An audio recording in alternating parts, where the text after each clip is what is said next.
Bonjour à tous, nous sommes le lundi 10 mai, formation oblige, formation future, lundi, mardi, mercredi.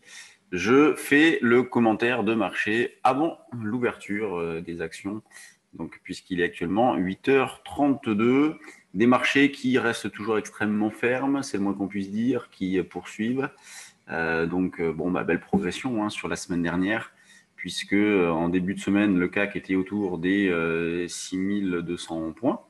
Et on a fini à 6350 environ avec un tirage une nouvelle fois de fin de journée. Donc, on a de l'animation généralement à l'ouverture à 9 heures et puis en fin de journée. Et puis entre les deux, bon, c'est bien souvent calme.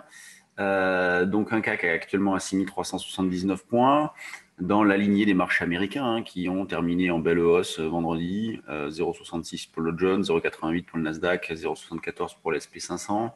On continue donc d'acheter sur des replis et puis la zone d'achat principale pour ce début de séance, c'est 6345, 6355. C'est le niveau sur lequel nous sommes placés. On verra si besoin de rapprocher ce niveau-là, notamment si on part à la hausse dès l'ouverture.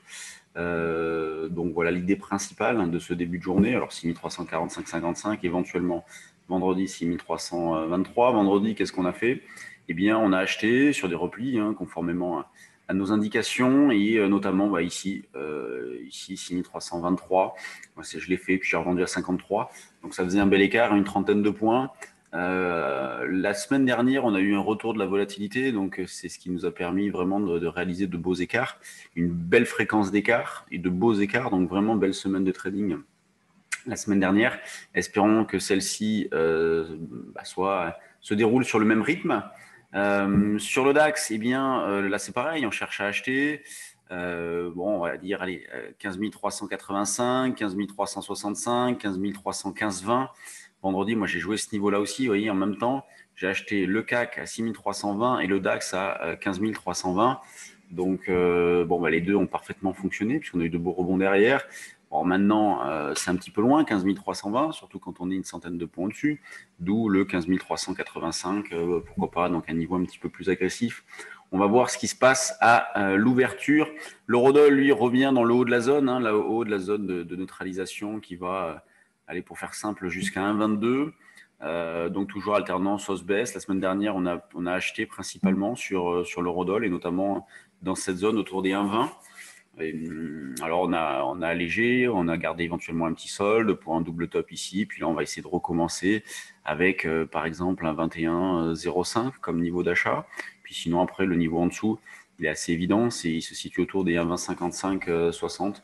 Donc affaire à suivre. Sur les actions, bon, bien évidemment, je ne vais pas vous montrer les configurations puisque les actions ne sont pas ouvertes. Alors, ce qui concerne les news, on a Albioma qui a été visé par une cyberattaque. AstraZeneca, la Commission européenne n'a pas renouvelé sa commande de vaccins. Une news concernant Biomérieux et la nouvelle importante du matin, notamment pour les actionnaires de S30, c'est que le groupe a demandé à Euronext la suspension de cotation de son titre à compter de l'ouverture du marché. Donc aujourd'hui, dans l'attente d'un communiqué. Donc Muddy Waters en met une couche. Qu'est-ce qui va se passer sur S30? C'est pour ça que nous, on a joué le coup à un moment donné sur S30. On est sorti, puis maintenant, on ne fait plus de propositions sur cette valeur-là. On va attendre d'y voir un petit peu plus clair. C'est trop flou. Donc, on reste sur la touche. Sur les actions, et pour ceux qui ont suivi le live ou qui l'ont vu en replay de vendredi dernier, je vous montrais les divergences fortes qui existaient entre les grosses capitalisations et puis les autres. Il suffit de comparer le CAC 40 et puis l'indice des mid et small. La divergence est très forte. On la voit très nettement sur ce graphe-là, avec donc une surperformance énorme des grosses capis, notamment des valeurs du CAC. Sur les autres, c'est vrai que c'est un petit peu plus compliqué. Il faut être assez sélectif. Il y a pas mal d'augmentation de capital. Voilà, il faut faire preuve d'un grand dynamisme et je pense qu'il faut surtout être très sélectif en ce moment sur les actions. Oui, les marchés montent. Oui, quand on regarde de loin, on se dit tiens, c'est facile, il suffit d'acheter, ça monte. Il suffit de regarder des mid et small. La réponse est non. Les valeurs, les grosses capis, oui, elles montent avec des divergences au sein même de ces valeurs-là. Bon, ça c'est assez normal, mais c'est pas évident non plus de trouver des idées fortes sur les valeurs en ce moment. Allez, je vous laisse.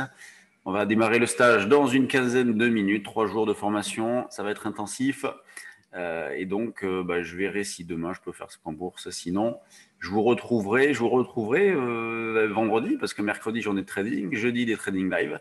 Peut-être vendredi. Allez, je ne sais pas encore comment je vais m'organiser, mais vous le saurez prochainement. Allez, bonne séance. Bye bye.